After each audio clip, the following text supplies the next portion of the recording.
लेकुराचे हित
लेकुराचे हित वाहे माऊलीचे चित्त ऐसी कळवळ्याची जाती करीला भाविन प्रीती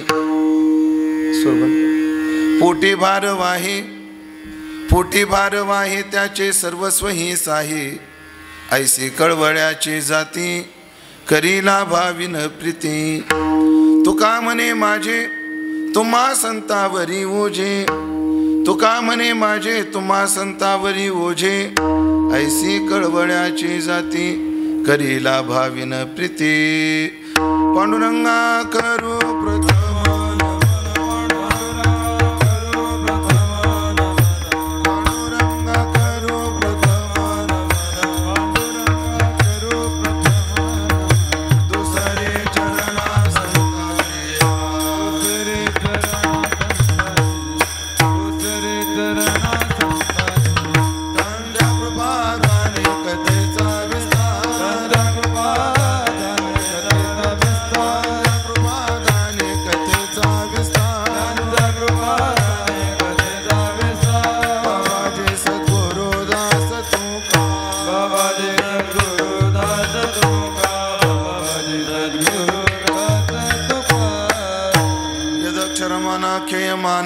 भज केवलम श्रीमन्निवृत्तीनाथेति ख्यातम दैवतमाश्रये सेवे लागी सेवक झालो तुमच्या लागलो निज चरणा अहो स्वामी तुकया देवा यावरी न करावा अवेर संपाद ज्ञानंच विदाय भक्तिं विलोकितो येन समाधिराज वैराग्यवंतं सुविचारयुक्तं नमामि जोगं शिरसा गुरुंतं जयांचे केलिया स्मरण होय सकळ विद्यांचे अधिकरण तेची वंदो श्री चरण श्री गुरूंचे ते नमस्कारोनी आता लेकुराचे हित वाहे माऊलीचे चित्त ऐसे कळवळ्याची जाती करीला भाविन प्रीती सेवेकरता निवडलेला अभंग संत श्रेष्ठ जगद्गुरु श्री तुकाराम महाराज यांचा 4 चरणाचा अत्यंत गोड सुंदर प्रसिद्ध सर्वांच्या पाठातला परिचयाचा हा अभंग असून या अभंगातून जगद्गुरु श्री तुकोबाराय मातृत्वाचं स्मरण करून आपल्या उद्धाराची जिम्मेदारी संत चरणावर सोपवतात. विठ्ठला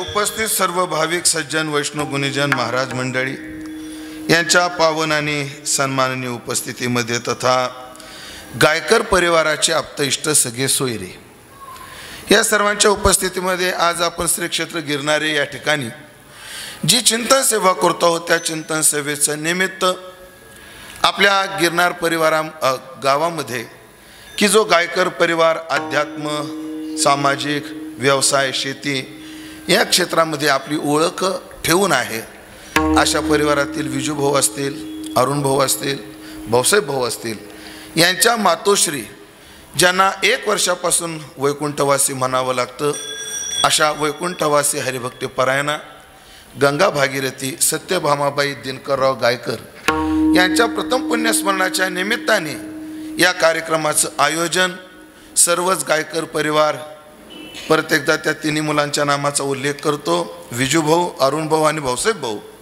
तथा त्यांची कन्या सीताबाई ज्या राजारामजी कांडेकर यांना दिलेल्या आहेत अशा त्यांची कन्या तथा सर्वच गायकर परिवार यांनी या कार्यक्रमाचं आयोजन केलं. त्यातील कीर्तनाची सेवा करण्याचं सौभाग्य माझ्या वाट्याला सर्व या परिवाराच्या माध्यमातून सर्व भजनी मंडळी गिरणारे यांच्या प्रेमातून तथा आजीचेच नातू आमचे हरिभक्तीपरायण अतुल महाराज आणि आमचे आदरणीय हरिभक्तीपरायण राम महाराज थेटे या दोघांच्या आग्रहाच्या संपर्कातून ही सेवा करण्याचं सौभाग्य दासाला प्राप्त झालेलं आहे. तरी ज्ञानोबाराय तुकोबाराय सद्गुरू जोग महाराज जशी कृपा करतील तसं मी अभंगाचं चिंतन करण्याचा प्रयत्न करणार आहे. ही चिंतन सेवा पूर्णत्वाकडे जात असताना गायकर परिवाराचे आप्त इष्ट सगळे सोयरे गावातील सर्व राजकीय सामाजिक अनेक क्षेत्रातील दिग्गज मंडळी परिसरातीलही दिग्गज मंडळी यांचे पावन उपस्थिती आहे. त्याचप्रमाणे वारकरी संप्रदायाचं भजन वैभव आज या गुणीजन महाराज मंडळीच्या रूपाने उपस्थित आहे. ज्यांना वारकरी गंधर्व म्हणून सर्व आदराने पाहतात आणि जेव्हा जेव्हा भजन विषय निष्ठा विषय येतो तेव्हा ज्यांचं नाव आवर्जून घेतलं जातं आणि आदराने घेतलं जातं असे आमचे गुरुतुल्य ज्येष्ठ गुरुबंधू आदरणीय हरिभक्तीपरायण पंढरीनाथजी महाराज आरू यांची पावन उपस्थिती आज आपल्या सगळ्यांच्या सौभाग्याने प्राप्त झालेली आहे. वारकरी संप्रदायाचा निर्मळ निकोप आणि गोड आवाज की ज्या आवाजावर अख्ख्या वारकरी संप्रदायाने मोठ्या हृदयातून प्रेम केलं आणि ज्या आवाजाला निष्ठेची प्रेमाची आणि जिव्हाळ्याचा ओलावा आहे असा आवाज म्हणजे आदरणीय हरिभक्तीपरायण माझे गुरुबंधू महाराष्ट्रातील ख्यातकीर्त गायनाचार्य आमचे कुंदनजी महाराज बोरशे यांची उपस्थिती आहे. त्याचप्रमाणे आपल्या नाशिक जिल्ह्यात एक फार मोठं मृदंगाच्या क्षेत्रातील नाव आदरणीय हरिभक्तीपरायण आमचे दिनेशजी महाराज मोजाड यांची उपस्थिती आहे. आपल्याच गावचे भूमिपुत्र आमचे शुभम महाराज तेही आता खूप चांगला पिकअप घेऊन त्यांच्या पाठीमागं आहेत. आदरणीय आमचे शुभम महाराज यांची उपस्थिती आहे. तथा सर्वच महाराज मंडळी आदरणीय आमचे गुरुबंधू नवनाथ महाराज आहेत आणि त्यांची सर्व वानर सेना आणि गावातील सर्व टाळकरी मंडळी सकळा चरणी जीव माझा भाव व्यक्त करतो आणि अभंगाच्या दृष्टीने चिंतनाचा प्रवास चालू करतो. आज एका मुलीची आणि 3 मुलाची आई हिचं वर्ष श्राद्ध आज आपण करतो आहोत. काय असतं माणसाने सदैव कृतज्ञ बुद्धीनं जगलं पाहिजे. कृतज्ञता बुद्धी म्हणजे काय? एखाद्याच्या उपकाराची जाण ठेवून माणसानं जगलं पाहिजे. नुसती कृतज्ञता बुद्धी असली पाहिजे असं नाही. कोणत्याही विचाराला, कोणत्याही बुद्धीला जेव्हा सक्रियता येते तेव्हा त्याला अर्थ असतो. भावनेला, प्रेमाला, आवडीला अर्थ कधी प्राप्त होतो? जेव्हा ती क्रियेतून सक्रिय होते. हे जर जड गेलं असेल तर सोपं वाक्य सांगतो, बोलाची चकडी बोलाचाची भात, जेवण्या कोण तृप्त झाला, असं होत नसतं. एखाद्याला जेव्हा आवडीनं जीव घालायचं असतं तेव्हा मी माझं उदाहरण कायम सांगत असतो. एका गावात गेलो, दिवसभराच्या प्रवासानं थकलो होतो, कडकडून भूक लागलेली होती आणि अंदाजे 7च्या दरम्यान त्या घरी मी पोहोचलो. पोहोचल्याबरोबर त्या घरातल्या माता माऊलींनी मला पाणी आणून दिलं. मी पाणी पिलं आणि पाणी पिऊन त्या बाईने मला विचारलं, त्या माता माऊलीने विचारलं, महाराज भूक लागलेली वाटतं तुम्हाला? कारण दुसऱ्याच्या तोंडावरची भूक वाचायला बाईचीच नजर पाहिजे, गड्याला नाही वाचता येत. ह्याला भूक लागली हे वाचण्याकरता नजर कोणाची पाहिजे? बाईची नजर पाहिजे. फक्त ती शिकलेली नसली पाहिजे, अर्थात ती माणुसकीची असली पाहिजे. ती महाराज भूक लागली वाटतं. म्हणलं हो ना ताई, सकाळी फक्त थोडासा नाश्ता करून निघालो तो, प्रवासात काही भेटलं नाही, ढाबे आम्ही झोडीत नाही, फार भूक लागली. भूक लागली आत्ता स्वयंपाकाला लागते बिलकते. नाशिक जिल्ह्याचा शब्द बरोबर ना? आत्ता स्वयंपाकाला बिलकते. म्हणजे ठीक आहे. किती वाजताची घटना ही? 7 वाजताची. परत अर्ध्या तासाने आली. मला वाटलं जेवायला चला म्हणते का काय, कोण असतो. मला म्हणे महाराज मग स्वयंपाक काय करू? किती वाजता? 7:30 वाजता. आता तुम्ही गणित लक्षात राहू द्या घड्याळीचं. मला स्वयंपाक काय करू? ताई काही करा पण लवकर करा.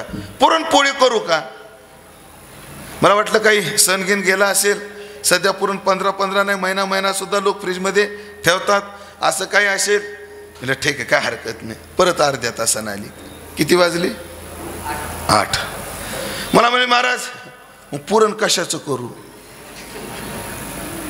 मी कोयतान माझे हातपाय तोडून शिजायला घालतो, तुला बरं वाटेल म्हटलं. म्हणजे कशाचं करत आहे पण लवकर करा. परत अर्ध्या तासानं आली. किती वाजले? 8:30. मला म्हणे कांदा लसणाचं कसं आहे? मी पाहिजेच हाही आग्रह नाही आणि नकोच हाही आग्रह नाही, जसं असेल तसं. ठीक आहे. परत अर्ध्या तासानं आली. किती वाजले? 9. मला म्हणे महाराज तिकडे चालू केले फेटा बांधा. आणि बघता काय उम्या उपाशीच ना हो. बोलाची चकडी बोलाचाची भात, जेवण्या कोण तृप्त झाला. कृतज्ञता, आवड, प्रेम ही शब्दात असून चालत नाही, ती क्रियेत प्रवृत्त झाली पाहिजे. तसं आपल्यावर कोणी जर उपकार केले ते उपकार आपल्याकडे क्रियेनं सोडवले पाहिजे. आपल्यावर उपकार कोणाचे? आपल्यावर उपकार कोणाचे नाहीत. पण या सगळ्यातल्या जगातल्या सगळ्यात महत्वाच्या 3 उपकाराचा विचार जेव्हा शास्त्र करतं तेव्हा पहिले उपकार आहेत मायबापाचे, ज्यांनी पिंड दिला. दुसरे उपकार आहेत देवाचे, त्यांनी या पिंडामध्ये जीव दिला. आणि तिसरे उपकार आहेत संतांचे, या पिंडातला जीव कसा वापरायचा असतो याची जागृती त्यांनी दिली. काय सांगू आता संतांचे उपकार? 3 उपकार. जगात सगळ्यात मोठे उपकार आहेत मायबापाचे, देवाचे आणि संतांचे. संतांचे उपकार नंतर पाहू, देवाचे उपकार आजच्या दिवस राहू देऊ, पण सुरुवातीला मायबापाच्या उपकाराचा आपण विचार करू. मग मायबापाचे उपकार कसे फेडले पाहिजे, त्याच्यातून उनरून कसं झालं पाहिजे? नुसतं मायबाप मानायचे नाही, मायबापाची सेवा करायची, हो सक्रियतेनं करायची. म्हणून शास्त्रानं सांगितलं 3 गोष्टी करा म्हणे. जीवत्व वाक्य करणात, प्रत्यब्धी भूरी भोजनात, गयायाम पिंडदानाश्च, त्रिभीर पुत्रस्य पुत्रता. 3 गोष्टीमध्ये पुत्राची पुत्रता आहे. 3 गोष्टी त्यांनी करायच्या. काय काय करायच्या? जीवतो वाक्य करणात. मायबाप जिवंत आहेत तोपर्यंत त्यांचं ऐकायचं, त्यांची सेवा करायची. मृता हे भूरी भोजनात, दरवर्षी त्यांच्या निमित्ताने अन्नदान करायचं. आणि गयायाम पिंडदानाष्ट, गयादी तीर्थावर त्यांच्या निमित्ताने पिंडदान करायचं. ह्या 3 गोष्टी पुत्रानं मायबापाच्या संबंधानं केल्या पाहिजे. आणि याच्यातच पुत्राची पुत्रता शास्त्र सांगतं. या 3 गोष्टी ज्याला करता येतात त्यालाच मी यांचा पुत्र आहे हा म्हणून घेण्याचा अधिकार आहे. ज्याला या 3 गोष्टी येत नाहीत त्याने स्वतःला पुत्र नाही कुत्र म्हणून घेतलं तरी चालेल. पण पुत्र कोण आहे? या 3 गोष्टी करतो. जीवतो वाक्य करणात, मृताही भुरी भोजनात आणि गयायाम पिंड दानाश, ह्या 3 गोष्टी करणं गरजेचं आहे. ऐकलं का? शास्त्रानं सांगितलं म्हणूनच यांची सेवा केली पाहिजे, हाय भाव डोक्यातून काढून टाका. दुसरं सांगू, व्यवहार म्हणून तरी त्यांची सेवा केली पाहिजे. व्यवहार कसा आहे? व्यवहार कसा आहे? व्यवहाराचा नियम असा आहे, कल्पना करा. चोपदार तुमचं नाव काय? रामदास भाऊ. गेल्या वर्षी तुम्हाला अडचण आली होती का? हो म्हणा फक्त. हो म्हणायला काय जाते? तुम्हाला आली होती. तुम्ही मला फोन केला होता की नाही? हो म्हणा ना. हां हो. मला 5 लाख रुपये मागितले की नाही?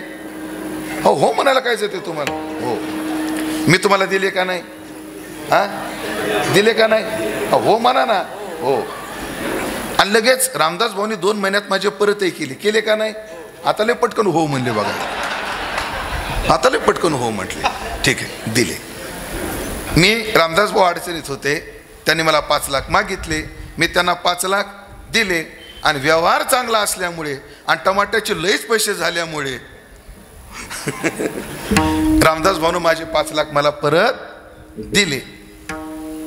उपकार फिटले का? नाही. आता शिकू सणवारी फिटली. उपकार अजून फिटायचे. उपकार कधी फिटतील? जेव्हा मी अडचणीत येईल. जर त्यांना अडचणीत मी कामी आलो तर मला अडचणीत ते काय आले पाहिजे? कामी आले पाहिजे. गेल्या वर्षी त्यांना अडचण होती तर मी 5 लाख रुपये दिले का नाही? हां, म्हणजे त्यांच्या अडचणीत मी कामं आलो की नाही? आलो. मग आता उपकाराची परतफेड कशी? जेव्हा मी अडचणीत असेल तेव्हा त्यांनी मला 5 लाख रुपये दिले पाहिजे का नाही? दिनेश महाराज तुमचं काय मत आहे?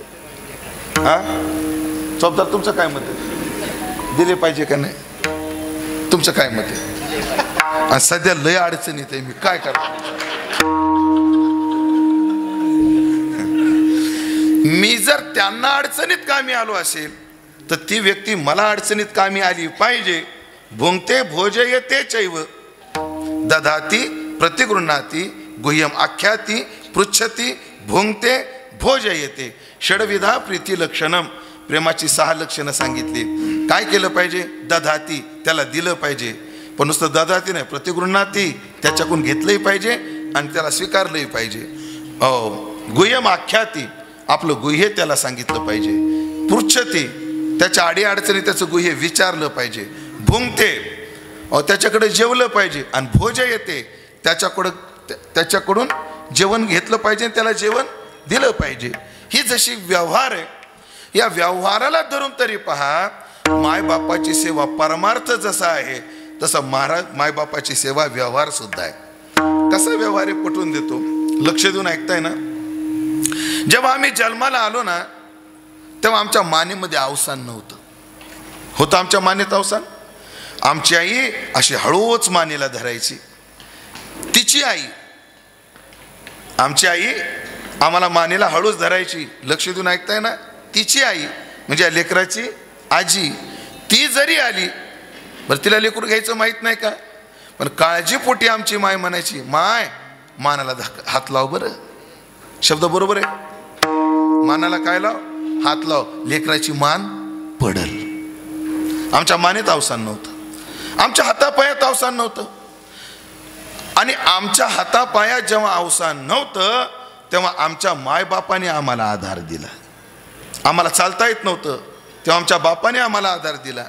जेव्हा आमच्या हातापायात अवसान नव्हतं तेव्हा मसाज करून करून करून आमच्या आईने आमचे हातपाय बळकट बनवले. अहो, तिच्या अन्नाचं रक्त बनवलं, रक्ताचं दूध बनवलं. आपल्या शरीरात कॅल्शियम कमी पडेल का जास्त होईल याचा विचार न करता. ज्ञानोबराची ओवी देऊ का? ज्ञानोबराची ओवी फार गोड आहे. अंगा मनाची संपत्ती वेचून करी बाळाची पाळती.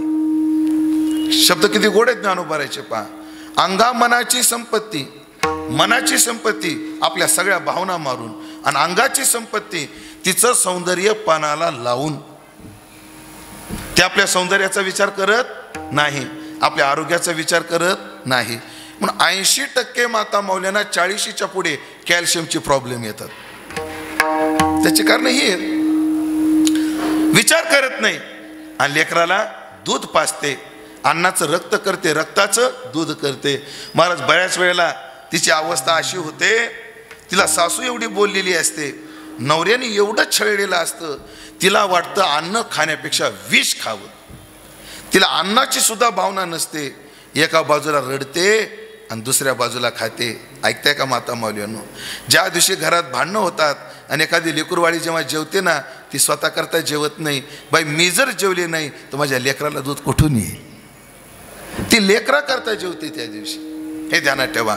त्या अन्नाचं रक्त करते, रक्ताचं दूध करते आणि वेचुनी करी बाळाची पाळती. त्या लेकराचं काय करते? पालन करते. ऐकताना एवढं वाक्य लक्ष देऊन ऐका. जेव्हा आमच्या हातापायात अवसान नव्हतं ना, तेव्हा त्यांनी आम्हाला आधार दिला. फेडायचे नाही उसनं, कर्ज फेडायचे नाही. मग आम्हाला एक करावं लागेल. ज्या दिवशी आमच्या हातापायात अवसान नव्हतं तेव्हा त्यांनी जर आम्हाला आधार दिला असेल, तर जेव्हा त्यांच्या हातापायातला अवसान जाईल तेव्हा आम्ही त्यांना आधार दिला पाहिजे. अजून पहा, मी तुम्हाला खूप मुद्द्याने पटवून देईन. आम्ही जेव्हा लहान होतो तेव्हा आम्हाला बोलता येत नव्हतं. आम्हाला काय पाहिजे सांगता येत नव्हतं. ज्ञानोबाराची ओवी देऊ का? प्रत्येक मुद्द्याला एक ओवी आहे ज्ञानोबाराची. ज्ञानोबाराय म्हणतात, बुवा किती गोड ओवी आहे. दृष्टांत ज्ञानोबाराने दिलेला आहे, पण एवढा भावनिक आहे. आपुली तहान भूक नेणे, तहाने अनिकेते माऊलीशीच करणे. ज्ञानोबाराय म्हटलं, त्या लेकराला मला तहान लागली सांगता येत नाही, त्याला भूक लागली सांगता येत नाही. मग त्या लेकराची तहान आणि त्या लेकराची भूक कोणाला लागते? त्या आईला लागते. आईला लागते. मला भाचा झाला दादा, माझ्या बहिणीला मुलगा झाला. मग मी भाचा पाहायला गेलो. गेल्यानंतर म्हणलं, ताई माझ्याकडे दे ना त्याला. तिनं दिलं माझ्या मांडीवर आणि 5-10 मिनिटानं मला म्हटली, वापस दे. म्हणजे राहू दे थोडा वेळ, तुझं धोतर ओलं होईल म्हणली. म्हणे का? आता ती लघवी करणार आहे. हां, तुला सांगून करणार आहे, राहू दे. अरे 2 मिनिटं दे, परत घे, लवकर दे, लवकर दे, वेळ नको घालू. मी लेकरू दिलं. तिने त्या लेकराची लंगोट काढली, बाजूला धरण खरंच त्या पोरानं लघवी केली. म्हणलं, ताई हे लघवी करणारे हे तुला कसं काय कळालं? माझी बहीण मला म्हणली, महाराज त्यासाठी आई व्हावं लागतं. त्याच्यासाठी काय व्हावं लागतं? आई व्हावं लागतं. म्हणलं, नाही पण ह्याला तहान लागली, लघवी लागली, भूक लागली, तुला कसं कळतं? म्हणे ह्याला लघवी आली की नागपुड्या ताणतं. माझ्या लक्षात येते ह्याला लघवी आली. लेकराला सांगता येत नाही, पण आई ओळखते. हो, आता नवीन संशोधनामध्ये लेकरं रडताना कधी कधी असे रडतात. कसा रडू लागल्यावर त्याला काय पाहिजे याचं संशोधन केले आता वैज्ञानिकांनी आता शोध केला. पण माझ्या मायनं कधीच ओळखून ठेवलं होतं लेकराला काय पाहिजे. आपले तहान भुकणे, तान्या निकेते माऊलीशी करणे. आम्हाला जे पाहिजे ते आम्हाला सांगता येत नव्हतं. आमचं मनोरथ ओळखून, आमची गरज ओळखून आमच्या मायबापानं जर आम्हाला दिलं असेल, तर आम्ही सुद्धा जेव्हा त्यांना बोलता येणार नाही, जेव्हा त्यांना चालता येणार नाही, तेव्हा त्यांचं एक सांगू का, उलट लहान लेकराचं मोठ्या माणसाची अडचण काय असते माहिती आहे का? लहान लेकरू का बोलून दाखवत नाही? त्याला बोलता येत नाही म्हणून. मोठे माणसं का बोलून दाखवत नाहीत? म्हातारी माणसं, त्यांना बोलता येत नाही का? हां, त्यांना बोलता येतं, मग का बोलून दाखवत नाहीत? बोलता येत नाही, कळणार नाही. बारीक लक्ष देऊन ऐकल्याशिवाय कळणार नाही. लहान लेकराला बोलता येत नाही म्हणून तो बोलत नाही. पण मोठी माणसं बोलत असताना सुद्धा का बोलत नाही? अडचण बोलता येत नाही. आपण बोललो आणि भावड्याची अडचण असली तर, आपण बोललो आणि सुनबाई नाराज झाली तर, आपण बोललो आणि त्याच्या मनाला लागलं तर, राहू दे राहू दे राहू दे. तुम्हाला गंमत सांगतो. मावशीला माहिती आहे, आपली अक्का, माझी आई अक्का, बांधकाम चालू होतं गेल्या वर्षी. ती आजारी झाली की मेडिकलवर जायची, गोळी आणायची खायची. मी म्हटलं, अक्का, मला कळलं अक्काची तब्येत बरी नाही म्हणून. दवाखान्यात का गेली नाही? राहू द्या महाराज, असू द्या. पण का असू द्या? अडचण काय? महाराज आधीच बांधकाम चालू आहे, कुठं खर्च करा? दवाखान्याला किती लागतात? 1000 नाही तर 500. बारक्या रोग आजाराला 1000 नाही तर 500. 1000-500 लेकराच्या कोणत्या संपत्तीत भर पडते? नाही. पण घरातली परिस्थिती पाहून मायबाप बोलत नाहीत. लॉकडाऊन होतं महाराज. आणि माझे वडील ती तोंडातली बचाळी असते ना, माझ्या वडिलाचे दात गेलेले, ते बचाळीला काय करत होते, विस्त्यामध्ये स्क्रूड्रायव्हर गरम करायचे, असं असं घासायचे आणि असं असं करायचे बचाळीला. सहज आमच्या आईने विचारलं काय झालं. काय नाही मुली, बचाळीचं टोक बाहेर निघाले, जेवताना लई टोचतंय, खूप टोचतंय. म्हणजे कसं काय टोचतंय, करताना तर बरोबर केली होती ना. काय नाही ग, त्या दिवशी बचाळी तुटली, मी फेविक्विकनं चिटकवली. बचाळी तुटलेली आणि ती फेविक्विकनं मी चिटकवली, आणि त्याच्यामुळे ते काय होतंय, मला सलतंय, टोचतंय. मग काय नाही, जाळून जरा त्याला टोक तेवढं काढतो. आमच्या आईमली राहू द्या, मी दिनेशला नाही तर उमेशला सांगेन, ते नवीन बसाळे आणतील. गब्बस म्हणले, लॉकडाऊन आहे, पोरांच्या अडचणी कमी आहेत का, आणि त्यात आपल्या अडचणी कुठं मांडायच्या. ही भावना पहा, बोलता येत असून सुद्धा त्यांना बोलता येत नाही. पण आपण मनोरथ ओळखलं पाहिजे. जर त्यांनी आमचं ओळखलं असेल तर. म्हणून हे प्रत्येक मुलाचं कर्तव्य. हे काय उपकार नाही करत तो. एखादा मुलगा जेव्हा मायबापाचा कार्यक्रम मोठा करतो तेव्हा तो उपकार नाही करत. एक सांगू का, व्यवहार आहे महाराज. दिनेश महाराज वाजवत आहेत, शुभम महाराज वाजवत आहेत, कुंदन महाराज गात आहेत, ही मंडळी टाळ वाजवत आहेत, मीही कीर्तन करतोय. आपण कोणावर उपकार नाही करत दिनेश महाराज. उलट तुम्ही सिद्ध करताय, मला वाजवता येतं. कुंदन महाराज तुम्ही सिद्ध करताय, मला गाता येतं. मी प्रयत्न करतोय सिद्ध करण्याचा, मला कीर्तन करता येतं. आपण उपकार नाही करत. तसा मुलगा जेव्हा मायबापाची सेवा करतो तेव्हा तो उपकार नाही करत, तो सिद्ध करत असतो, सत्यभामाबाईच्या पोटी मी जन्माला आलोय म्हणून. मी ह्याच बाईच्या पोटी जन्माला आलोय हे तो सिद्ध करत असतो. भाग्य आहे, सगळ्याच्याच पोटी अशी संतान येत नाही. पण आदरणीय आईसाहेबाच्या पोटी तिन्ही मुलं की ज्यांना सर्वांगाचं भान आहे. मी त्या संबंधानं बोलणार आहे समारोपात. आता हे तुर्तास एवढंच बोलतो की मायबापाची सेवा हे पहिलं कर्तव्य आहे. त्याचप्रमाणे मायबापाचं स्मरण केलं पाहिजे. हे प्रत्येक मुलाचं कर्तव्य आहे. स्मरण काय, ते गेल्यापासून जे जे शास्त्रानं श्राद्ध सांगितली ती श्राद्ध केली पाहिजे. मग ते नवश्राद्ध असो, नवमिश्र श्राद्ध असो किंवा पुराण श्राद्ध असो. श्राद्धाचे मुळात 3 प्रकार. या रामकृष्ण.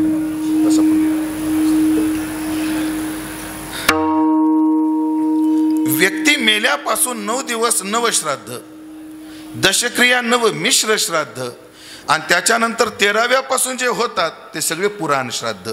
हे केलं पाहिजे, स्मरण ठेवलं पाहिजे. म्हणजे का स्मरण ठेवायचं, का पिंडदान द्यायचं, का जलदान करायचं, त्याचं कारण आहे म्हणे, जर आपण ते केलं नाही तर काय होतं. लोपतो पिंडोदक क्रिया. हा पिंडोदक क्रिया जर लोपली तर पितरांचं पतन होतं. म्हणजे आपण काय, आपल्याकडे शास्त्र असं आहे की पितराची देवता आर्यमा पितराच्या दिवशी त्या पितराला मृत्यू लोकात पाठवते, आपला दूत कावळा घेऊन पाठवते. आणि मग तो पितर येतो. तो आल्यानंतर सगळ्यात आधी विजूभाऊच्या दारात, नंतर अरुण भाऊच्या दारात, मग भाऊसाहेबाच्या दारात. हो, मग ऐकलं का, त्या पितरांना आता भाऊसाहेबांचं दारात जर आपल्याला जायचं ठरलं तर पासपोर्ट काढून, विजा काढून मॉरिशसला जावं लागेल. पण पितरांना मॉरिशसला काही कुठं काय अडचण नाही, ते जाऊ शकतात. पितर देवता आहे आणि ते पितराची देवता त्यांना त्या दिवशी तिथं पाठवते. आणि आपण त्या श्राद्धाच्या दिवशी जर त्यांना अन्न दिलं नाही तर जो पितराचा दूत आहे ना, तो आपल्या पितराला फटके मारत पितर लोकाला नेतो. कारण यांती देवव्रता देवान पितृन यांती पितृव्रता भूतानी यांती भूतेजहा यांती मध्याजी नोपिमा. पितर लोक एक आपल्याकडे, त्या पितर लोकाला नेते. कोणाला? आपल्या पितरांना. पण नेताना सरळ नेत नाही, फटके मारून नेते म्हणे. जसं उदाहरण, आज माझं गिरणाऱ्यात कीर्तन आहे, गाडी चालवायला अशोक आहे. मग अशोकनं ग्रहित धरलेलं आहे, बाबा जिथे जेवती तिथं आपल्या जेवणाची सोय होईल. मग तो पितराचा दूत आहे ना, ह्याच्या भरोशावर येतो. आणि ह्याला जर त्याला जीव घातलं नाही तर तो पितराचा दूत फटके मारतो. एक शब्द वापरू का बुवा, अशी कशी अवलाद पैदा केली तुलाही उपाशी मारलं, मलाही उपाशी मारलं, तुझ्यामुळे मला उपाशी राहावं लागलं. तो दूत त्याला फटके मारत नेतो आणि जोपर्यंत पुढं पोरगा श्राद्ध करत नाही तोपर्यंत अन्य पितरांची लाळ खाऊन त्याला जगावं लागतं, असं शास्त्र आहे. आणि मग दुसऱ्याची लाळ खाऊन तिथं त्यांना काळ काढावा लागतो. तेव्हा आहा कटा त्यांची करीती पितर वंशी दुराचार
हा कटा त्यांचे करीती पितर.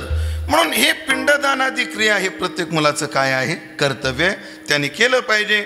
ऐकलं का? एकानं विचारलं, महाराज इथं पिंडदान केलं त्यांना मिळतं? हो मिळतं. थोतांडे म्हणे.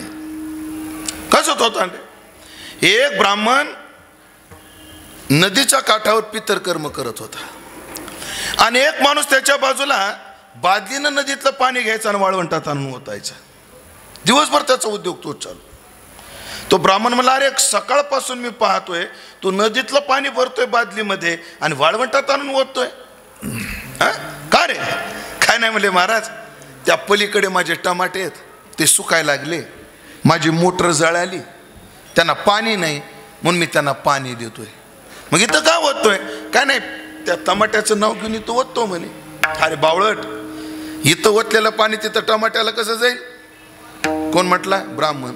तो उलट म्हटला, मग ब्राह्मण काका मी बावळट का तुम्ही बावळट? इथं ओतलेलं पाणी तिथं जाईन आणि इथं ओतलेलं पाणी त्या पितराला कसं जाईन? खरंय म्हणे. हे पोरगा भेटला MPSCची तयारी करणारा पुण्यातला. म्हणे, महाराज तुम्ही काय म्हणता, इथं पितराचं ताट पुजलं की तिथं पितरांचं पोट भरतं. मलाही मेचा खाऊन लय कंटाळा आला म्हणे, मी गिरणारचा आहे, 200-250 किलोमीटर आहे म्हणे पुणे. मग मी पण काय करत जाईल, माझा क्लास संपला की माझ्या आईला फोन लावत जाईल, मामा क्लास संपला. मग माझी आई तिथं ताट पुजत जाईल, इथं माझं पोट भरत जाईल. तसं होत नाही. मग इथं ताट पुजलं पितराचं, तिथं पोट कसं काय भरल? त्याला म्हणलं, हो हो बाळा, ऐक ऐक ऐक, पटवून देतो तुला, तुझ्याच भाषेत पटवून देतो. शुभम महाराज, तुमच्यात आणि माझ्यात अंतर जवळजवळ 7-8 फुटाचं आहे, बरोबर आहे की? मी पेन घेतला, हातावर लिहिलं, शुभम महाराज आज मी गिरनारला येणार आहे, तरी आपण वेळेवर यावं. माझ्या हातावर लिहिलं. तुमच्या हातावर उमटतं का? उमटतं का? नाही उमटत. मग मी हँडसेट काढला आणि मोबाईलवर व्हॉट्सअपवर तोच मेसेज टाईप केला आणि दिला पाठवून. आता उमटल का नाही? मग या हातावरचं त्या हातावर उमटत नाही, पण ह्या हँडसेटवर टाईप केलेलं जगातल्या कोणत्याही कोपऱ्यात जाऊन उमटतं. हे कसं काय? तो पोरगा म्हणला, महाराज या हातावरचं त्या हातावर उमटावं हे टेक्नॉलॉजी आपल्याकडे नाही आहे, पण या हँडसेटवरचं तिथं उमटतं, हे टेक्नॉलॉजी आहे, ते अवेलेबल आहे. म्हणजे तसंच आहे, जिवंत माणसाचं पोट पुण्यात भरत नाही, हे टेक्नॉलॉजी अवेलेबल नाही आहे, पण मेलेल्या माणसाचं ताट पुजलं तर तिथे त्यांचं पोट भरतं, हे टेक्नॉलॉजी अवेलेबल आहे. आणि ही आमच्या संस्कृतीनं लावलेली संगती आहे. एक आहे हे, एक अजून एक बोलू का? मग राहू द्या, राहू द्या. तुम्हाला त्यांचं पोट भरतं न भरतं हे विषय सोडून द्या, पण निदान त्या दिवशी त्यांचं स्मरण होतं हे तरी ध्यानात ठेवा, हे तरी ध्यानात ठेवा.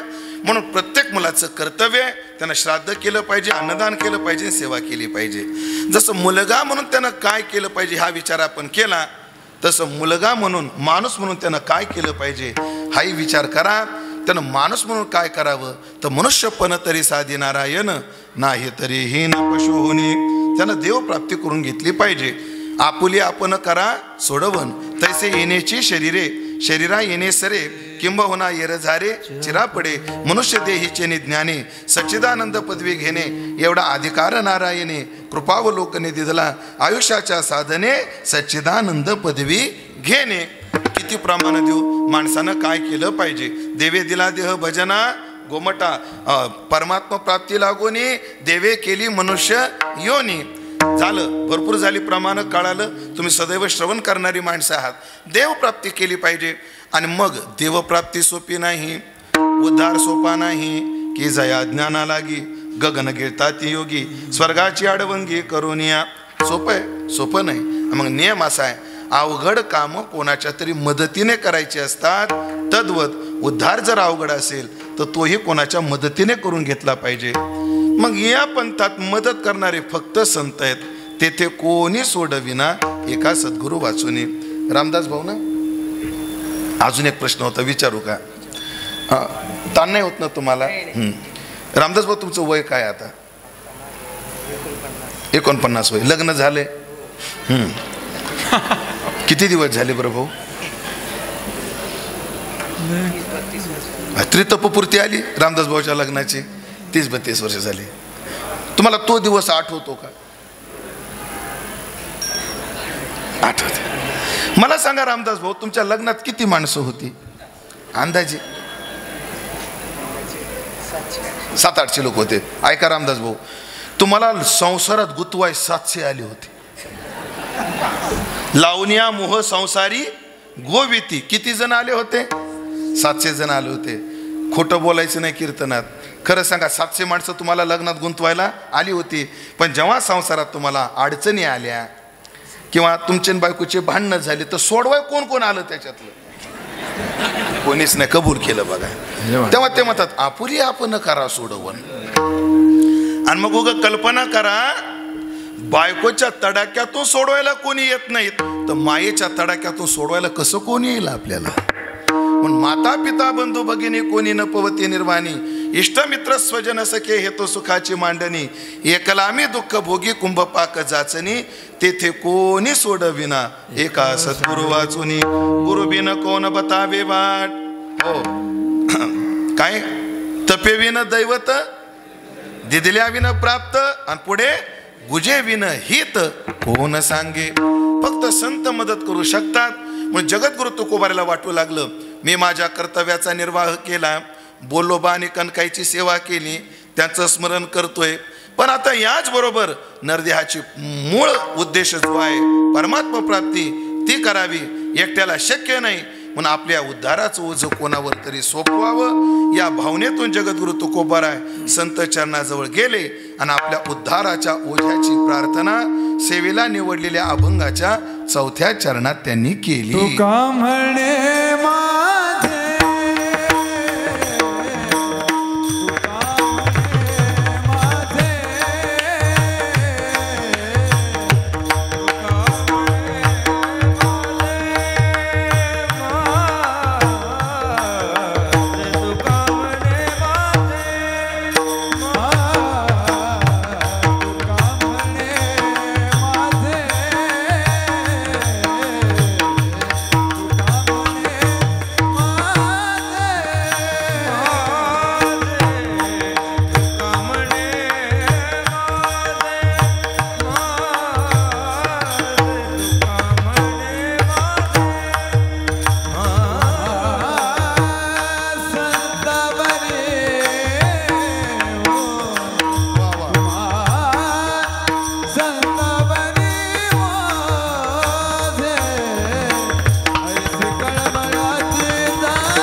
तुमच्यावर आहे संतांनो.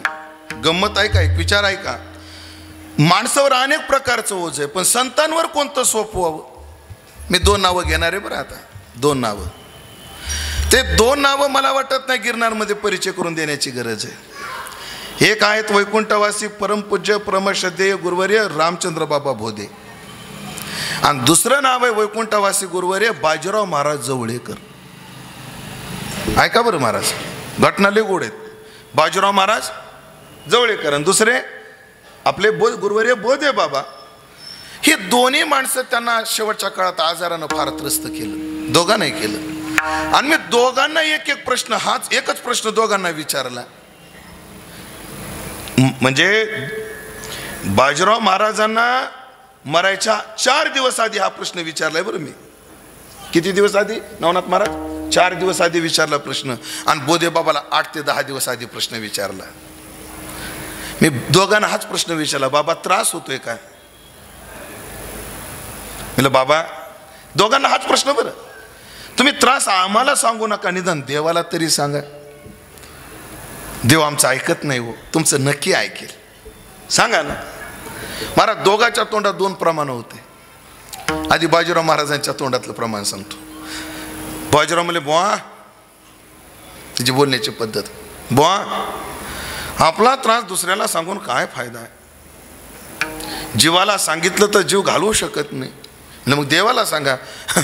त्याला तरी काय सांगायचं? माझे प्रारब्ध जी गाडीन तू बापुढे तया पुढे. काय मस्ती हो या चरणामध्ये. अरे त्याच्या कर्माची फळं त्याला चुकवता आली नाही, तो माझे काय चुकवेल? माझे प्रारब्ध जी गाडी आणि तू बापुढे तया पुढे. आणि गुरुवर्य बोधे बाबाच्या तोंडात वाक्य होतं, होईल तो भोग भोगी ना आपुला, न गाणी विठ्ठला फार तुझं. आमच्या जीवनातले जे भोग आहेत ते आम्ही भोगू, आमच्या संसारातल्या ज्या अडचणी आहेत ना त्या आम्ही भोगू, पण देवावर आणि संतांवर आम्ही आमच्या संसाराचं ओझं नाही टाकणार. मग संतांवर आम्ही ओझं कोणतं टाकणार? गोमटे ते करा,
जम्मू काश्मीरला गेल्यावर केशर आणावं का टमाटे आणावं? काय आणा? कुठं गेला तर जम्मू काश्मीरला काय आणले? 5 किलो टमाटे. गिरनारमध्ये भेटत नाही. जे इथं भेटतं ते काश्मीर आणण्या शहाणपणा नाही. माणसाला जे संसारात मिळतं ना ते देवाजवळ संताजवळ मागण्यात अर्थ नाही. मग देवाजवळ काय मागावं? देवावर कोणतं ओझं टाकावं? घालून या भार राहिलो निश्चिंती, निरविली संती विठोबाची, माझ्या उद्धाराचं ओझं. एवढं ओझं तुम्ही घ्या, कारण हे ओझं तुम्हीच घेऊ शकता, बाकी कोणी घेऊ शकत नाही. संताविना प्राप्ती नाही. म्हणून तू का म्हणे माझी तुम्हा संतावरी ओझे. पण ऐकलं का? माणसाच्या खऱ्या हिताची ज्ञान ती घालाय, वेदालाय. देवाला आहे आणि संतांना आहे. पण जेव्हा शास्त्राला संतांना या तिघांचं वर्णन करायचं ठरतं, जेव्हा या तिघांच्या प्रेमाची चर्चा करायची ठरते, तेव्हा या तिघांना एकच उपमा सापडते आणि एकच उपमा परफेक्ट बसते, ती म्हणजे आईची. प्रमाण देतो बुवा त्याला. हिताचं ज्ञान असणारे वेद, जीवाच्या हिताची ज्ञान आणि कळकळ असणारा देव आणि हिताचं ज्ञान असणारे संत. पण तिघांना जेव्हा उपमा द्यायची ठरते प्रेमाला, तेव्हा आईच आठवते. पण अहितापासून काढी ती हित देवोनी वाढविती, नाही गा श्रुती पुरोती माऊली जगा. हो, परत देवाला माय म्हटले. विठ्ठल बाप माय चुलता, मायच आठवते. आणि संतांना सुद्धा तुम्ही संत माय बाप. ज्ञानाबाई माझी अनाथाची माय आई. कारण का, आई नावाचं नातच असं आहे की ते, तुम्हाला उदाहरणं सांगतो. नाते खूप प्रकारचे आहेत. पण स्त्रियांच्या नात्यात मावशी, चुलती, काकी, पुतणी सगळ्या स्त्री आहेत. पण या सगळ्या नात्यामध्ये नाजूक 3 नाते आहेत: आई, ताई आणि बाई. पण अजून बारकाईने विचार केलं तर ताईचं नातं लय गोड आहे, फक्त शेतातून तेवढा हायवे जाऊन.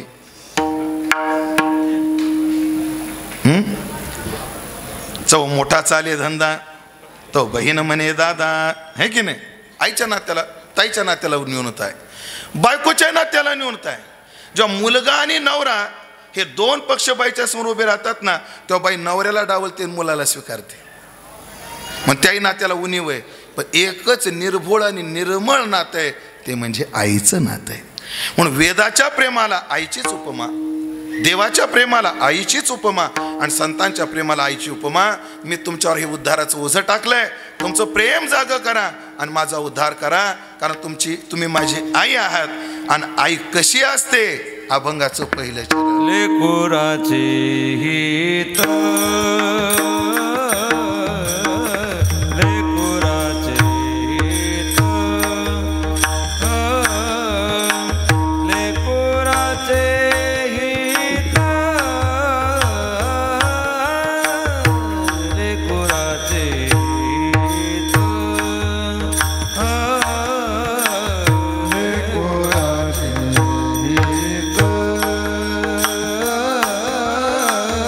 लेकुराचे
तिचे चित्त ऐसी कळवळ्याची जाती करी. म्हणून देवाच्या, वेदाच्या आणि संतांच्या प्रेमाला जगात एकच उपमा सापडते, ती आईची. कारण त्या प्रेमाला मर्यादा नाही. म्हणून ऐकलं का, आई जशी असते ना तसं तुम्ही वागलं पाहिजे माझ्यासोबत. मग त्या आईची 5 लक्षणं या अभंगात आहे. प्रत्येक लक्षणाला 2-2 मिनटं विचार करायचा आणि सेवा आपल्याला पूर्णत्वाकडे न्यायची. पहिलं लक्षण आहे, कसं असतं आईचं प्रेम. तुकोबाराय म्हणतात, ऐकलं का संतांनो, तुम्ही माझं ओझं का वाहिलं पाहिजे, तुम्ही माझ्या हिताची कळकळ का केली पाहिजे, कारण तुम्ही माझी आई आहात. आणि आई काय असते, जिच्या चित्तात सदैव लेकराचं हित असते ती आई असते. आईच्या चित्तात सदैव लेकराचं हित. स्त्री असते नसते 3 टप्प्यातून जाते. आधी ती मुलगी असते, मग ती बायको असते आणि मग ती आई असते. वयाच्या 18व्या वर्षापर्यंत ती मुलगी आहे, लग्न होऊन मुलगा होईपर्यंत ती बायको आहे, आणि एकदा तिला लेकरू झालं की मग ती आई आहे. बघा, 18 वर्षापर्यंत तिच्या चित्तात बापाचं हित आहे. जेव्हा लग्न होतं ती बापाचं हित बाजूला करते, नवऱ्याच्या हितामध्ये गुंतून जाते. बापन तो बायडे, अगं माझी तब्येत बरी नाही, ये ना माझ्या 8 दिवस राहा ना.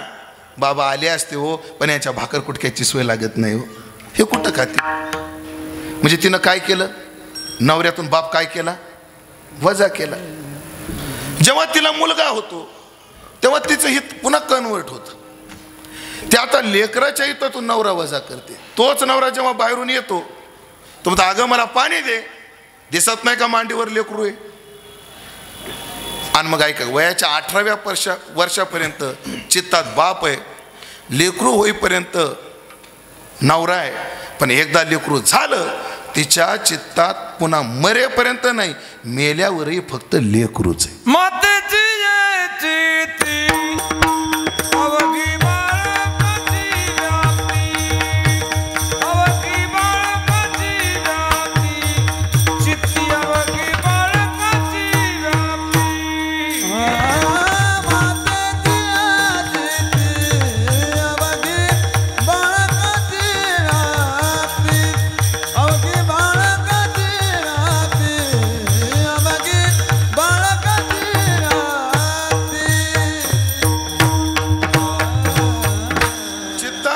लेकरू लेकरू लेकरू बस, बाकी तिच्या चित्तात कोणी नसतं. जिवंत तोपर्यंत नाही, मेल्यावर सुद्धा तिला त्याची चिंता असते. आळंदीमध्ये एक संस्था आहे बुवा, त्या संस्थेमध्ये एक पोरगा आहे. लक्ष देण्यासारखी घटना आहे, लय गोड घटना आहे, आईच्या प्रेमाचा परिचय देणारी घटना आहे. आमच्या महाराज आहेत, एक गुरुबंधू, नाव नाही सांगत, त्यांच्याकडे पोरगा आहे शिकायला. त्याची आई तमासगीर आहे. तिला लेकरू झालं. कोणाला, संगमनेरला नाचते ती बाई तमाशात. तिला लेकरू झालं आणि ज्याच्यापासून झालं तो निघून गेला. आता त्या लेकराला हिच्याशिवाय कोणी नाही, हिला लेकराशिवाय कोणी नाही. पण ह्या नरकाच्या जीवनापेक्षा याला काहीतरी चांगला मार्ग सापडावा, माझ्या जीवनाचं वाटोळं होऊ द्या, लेकराचं तरी बरे व्हावं म्हणून ती त्या पोराला घेऊन आळंदीला आली आणि तिनं संस्थेत पोरगं टाकलं.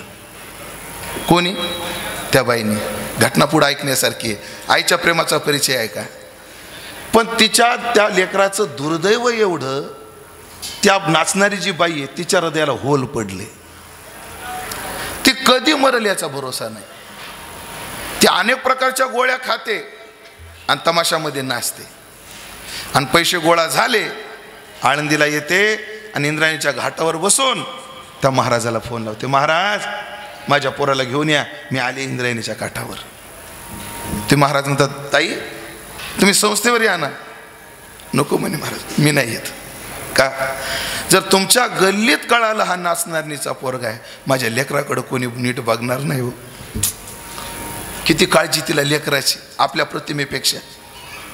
आणि ते महाराज त्या लेकराला घेऊन नदीच्या घाटावर गेले. ती हातामध्ये पैसे ठेवती, पाया पडती, महाराज माझ्या पोराला गाता नाही आलं तरी चालेल, माझ्या पोराला वाजवता नाही आलं तरी चालेल, माझ्या पोराला कीर्तन नाही जमलं तरी चालेल, फक्त माझ्या पोराला माझ्या मागं जगता आलं पाहिजे एवढं शिकवा. म्हणजे ती मेली तरी तिला काळजी कोणाची, लेकराची. हो, लेकुराचे हित आहे, सदैव लेकराचे. मुंबईत कीर्तन करत होतो, एक बाई 20-22 वर्षाचा मतिमंद पोरगा घेऊन आली. त्याची लाळ गळायची, ते आरडायचं, पण मी दुर्लक्ष केलं. 20-22 वर्षाचं होतं मतिमंद पोरग. आणि कीर्तन झाल्यावर ती त्या पोराला घेऊन माझ्या पाशी आली, त्याची मान पकडली, माझ्या पायावर डोकं ठेवलं आणि म्हणली, महाराज माझ्या लेकराला आशीर्वाद द्या. कोण म्हटली? आई. कोणाला? त्या लेकराला. हे उदाहरण आहे दिनेश महाराज. मी आतापर्यंत कीर्तनात 1000 वेळा सांगितलंय, तुम्ही ऐकलंय. पण उदाहरणच असं आहे की प्रत्येक वेळा हृदयाला तोच धक्का देतं, जरी माहीत असलं तरी. मान धरली, पकडली मुलाची, माझ्या पायावर डोकं ठेवलं आणि माझ्या लेकराला आशीर्वाद द्या. आणि मी सहज म्हणलो, आता बाई तुझ्या लेकराला काय आशीर्वाद देऊ? त्या बाईनं आशीर्वाद मागितला, महाराज याला एकच आशीर्वाद द्या, मी जिवंत आहे तोपर्यंत हे मेलं पाहिजे एवढा आशीर्वाद द्या. कारण माझ्या मागं याचं करणारं कोणी नाही.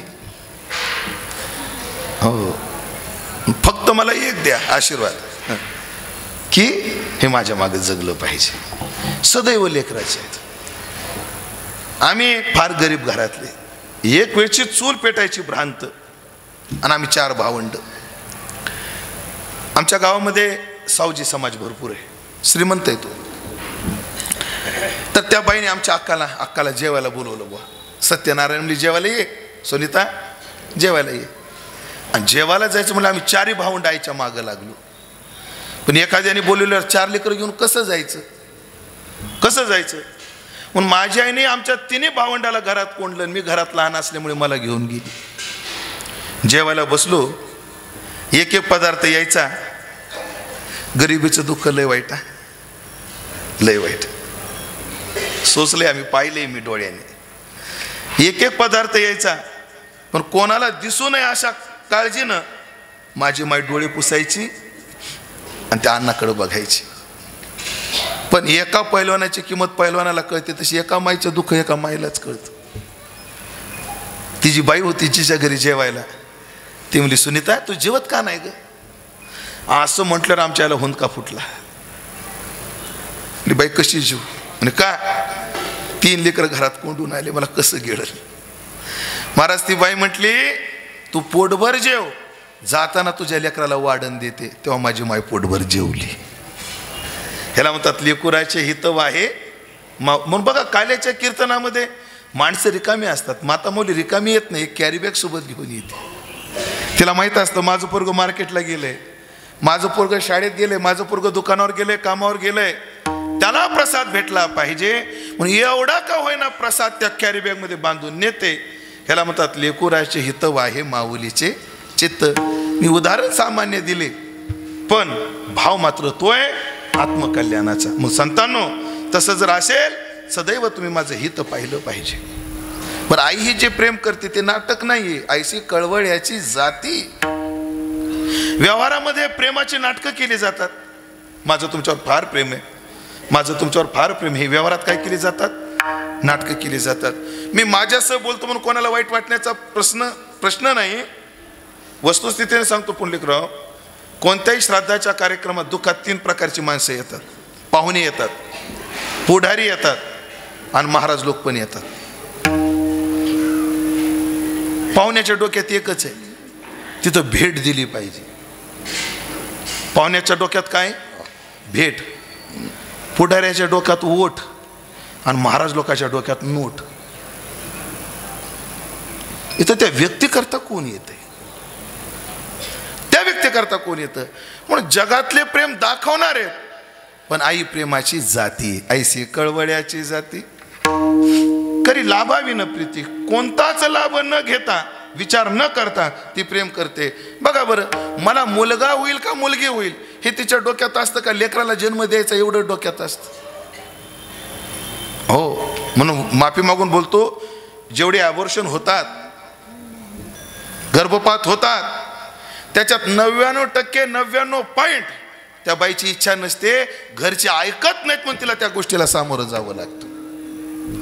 आहेत माता माझ्या समोर, हे वाक्याचं गांभीर्य त्यांना कळालं असेल. तिची इच्छा नसतेच, घरचे. हो, म्हणून नाटक नाही आहे, ती स्वभाव आहे. कधी लाभाविनं प्रीती, कोणत्याच लाभाची अपेक्षा करत नाही. महाराज अशी स्थिती होती, मी जातीवाचक बोलत नाही कधी, पण उदाहरण म्हणून सांगतो. मी मराठा समाजाचा, त्या काळामध्ये या समाजात कसं असायचं आपल्या लोकात, ह्या लोकात, की मोठ्या लोकांनी कपडे टाकले की खालच्या समाजाचे लोक कपडे घालत होते. त्या काळात ती दरी होती. सुदैवानं आता ती दरी राहिलेली नाही, कारण आता हा देश संविधानिक झालेला आहे.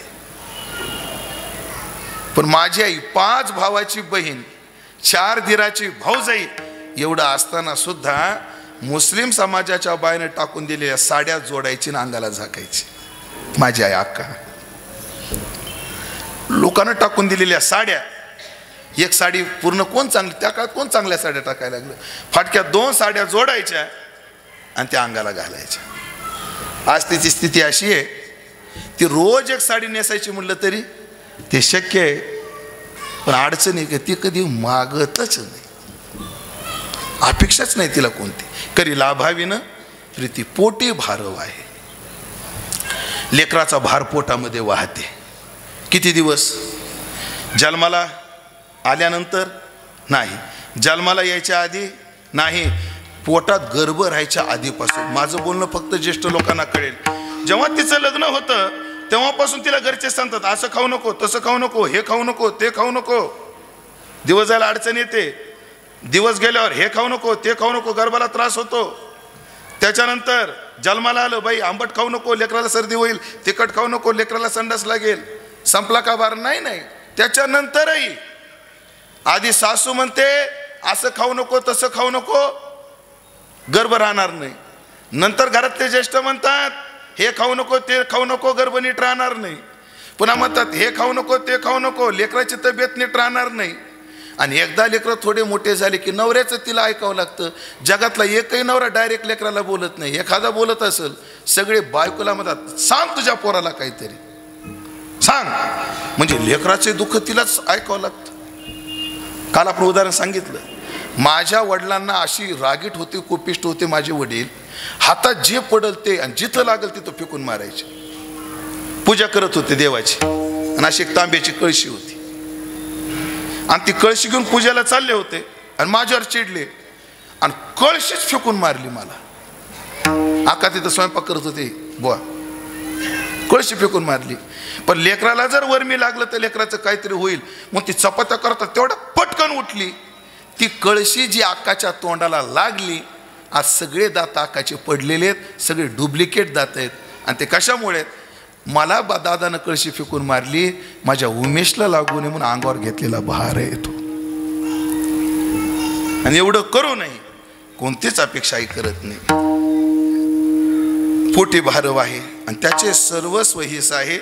आलं माझं समारोपात कीर्तन, लेकराचं सगळं सहन आई करते.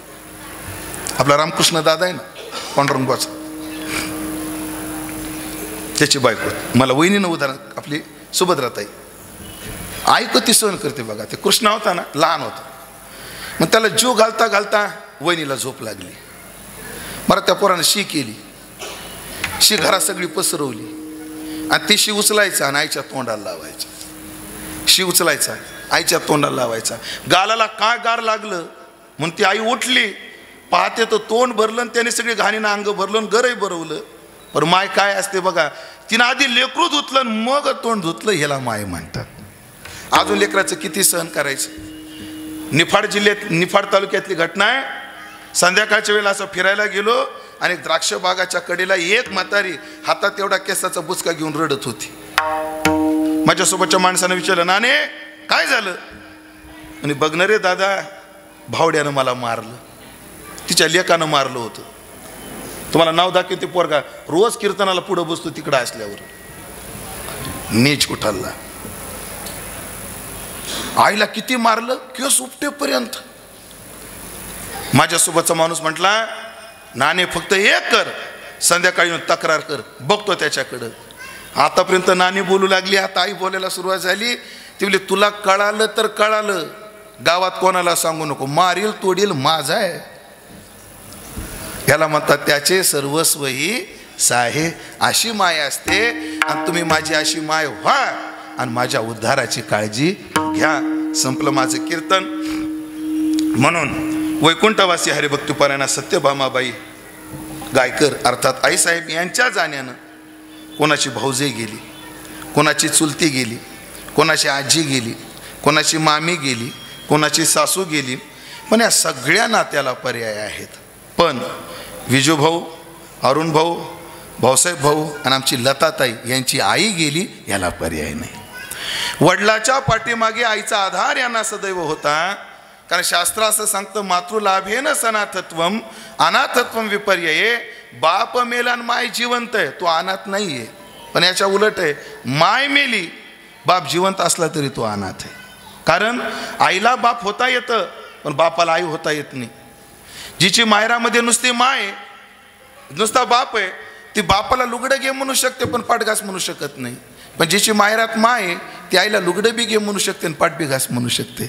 आई हे परिपूर्ण माहेर असते, परिपूर्ण माहेर असतं. म्हणून लताताईला ह्या वर्षात जाणवलं असेल की माहेर आपलं. आईसारखं प्रेम करणाऱ्या भाऊजाई असते, पण आईच्या प्रेमाची किंमत काही वेगळीच आहे. आमच्या शेजारी एक महाराज आहेत, परिस्थिती जेमतेम आहे. त्यांचे सासरे महिन्याच्या वारीला आले की काहीतरी पिशवी घेऊन येतात, आणि पिशवी आणली की त्या बाईची आई फोन करते, तायडे आला का ग तुझा बाप? मग दादा सकाळीच आली. पिशवी पाहिली का तू? हा गाई तुरीची डाळ मागच्या वेळेसच दिली होती, पहिली संपली नाही, परत कशाला पाठवली? अगं राहू दे, डाळ नको पाहू त्याच्यातली, त्याच्यात 500ची नोट आहे, जीवाला काहीतरी खाय. किती? 500. निघाला कोणी पोरीकडं, एवढी भेंड्याच पाठवेल, एवढा लसण पाठवेल. किंमत लसणाची नसते, त्याच्या पाठीमागच्या भावनेची असते. श्याम म्हणतो, आई, साने गुरुजी म्हणतात आईला, आई मी मोठ्या मोठ्या संस्थानिकाकडे जातो, पंचपक्वान्नाचं जेवण करतो, पण तुझ्या हातच्या भाजी भाकरीची जी चव आहे ती चव त्या वस्तूला कागं लागत नाही.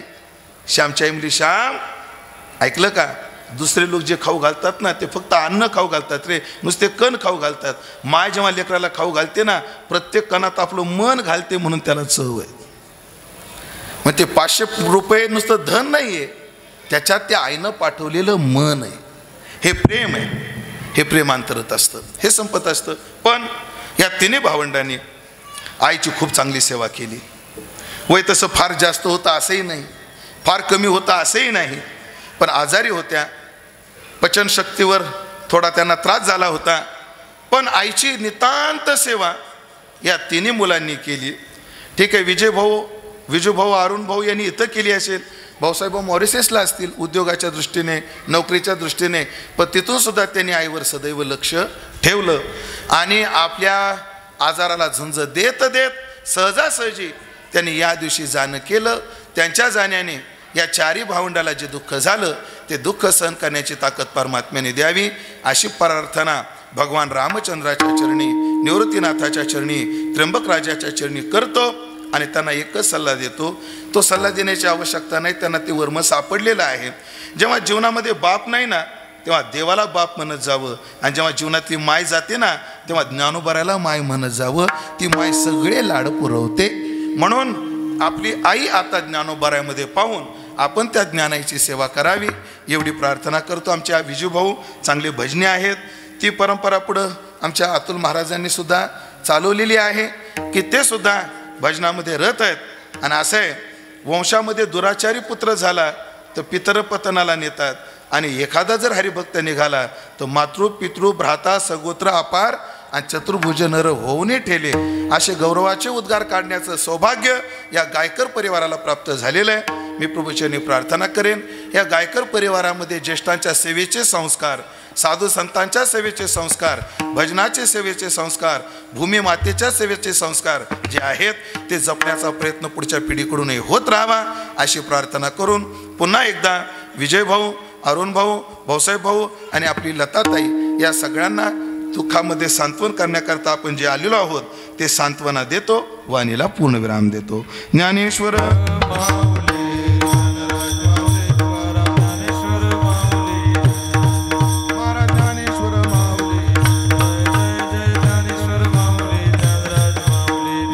ज्ञानदेव सोपान मुक्ताबाई एकनाथ नामदेव तुकाराम, ज्ञानदेव सोपान मुक्ताबाई एकनाथ नामदेव तुकाराम.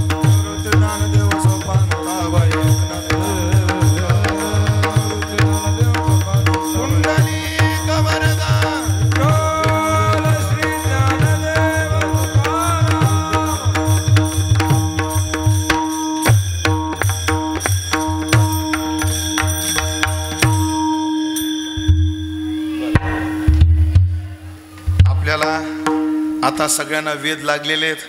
ज्ञानोबारायचा संजीवन आलेला आहे. खरं तर आम्ही अष्टमी एकदा चालू झाली मग कुठं कीर्तनाला जात नाही, कारण मग नेमिली या तिथी अष्टमी कृष्ण पक्षी समर्थी. अष्टमीला एकदा आलो की अमावस्या झाल्याशिवाय, निदान समाधी सोहळा झाल्याशिवाय आम्ही आळंदी सोडत नाही. पण अतुलचा असेल, विजूभाऊचा असेल, आमच्या राम महाराजाचा असेल मोठा आग्रह, म्हणून आज पंढरीनाथ महाराज, आरू, आमचे कुंदन महाराज हे सुद्धा या ठिकाणी आलेले आहेत.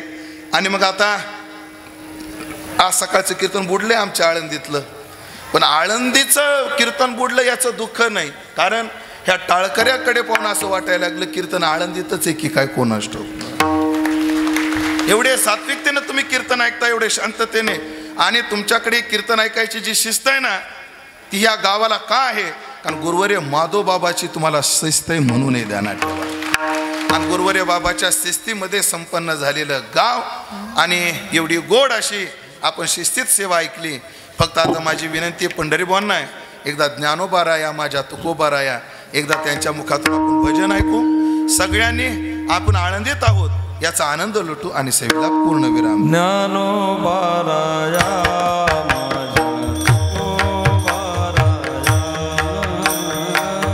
सर्वांनी म्हणा, बसल्या बसल्या टाळी वाजवा, सगळ्यांनी बोलायचे, टाळी वाजवायचे.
आमच्या इकडे एवढ्या हॉलमध्ये सुद्धा एवढी गोड सिस्टीम लावल्याबद्दल आमचे काळूबाळू सिस्टीमवाले यांच्याकरता जोरदार टाळ्या वाजवा. सध्या महाराष्ट्रामध्ये ज्या कलाकार मंडळी म्हटलं, कीर्तनकार मंडळी म्हटलं की ज्या सिस्टीमची अपेक्षा करतात अशा ज्या 4-2 सिस्टीम आहेत त्यामध्ये आवर्जून ज्या सिस्टीमवाल्याचं नाव पुढं येतं ती म्हणजे आमची काळूबाळू साऊंड सिस्टीमवाली आहेत. आणि पोरगा तरुण आहे, होतकरू आहे आणि भजनाची आवड आहे. बऱ्याच लोकांकडे साहित्य असतं पण याच्यातला रंग नसल्यामुळे कुठं काय पाहिजे याचं ज्ञान नसतं, पण त्यांच्याकडे ती समज आहे, ते ज्ञान आहे. आणि त्यांची एवढी जाहिरात करतो कारण प्रत्येक सुपारी मागं 1000 रुपये ते मला देतात. असं काही नाही. नाव काय त्यांचं? विलास भाऊ आमचे. म्हणजे विकास भाऊ. म्हणजे मी काळूबाळू सिस्टीम पहिल्यापासून पाहतो पण अजून नावानं एवढा दाट परिचय नाही, पण आम्ही सदैव त्यांचे फॅन आहोत. एकदा त्यांच्याकरता टाळ्या वाजू. त्यांचं स्वागत करून सेवेला पूर्ण विराम देऊ. विठ्ठल जय जय.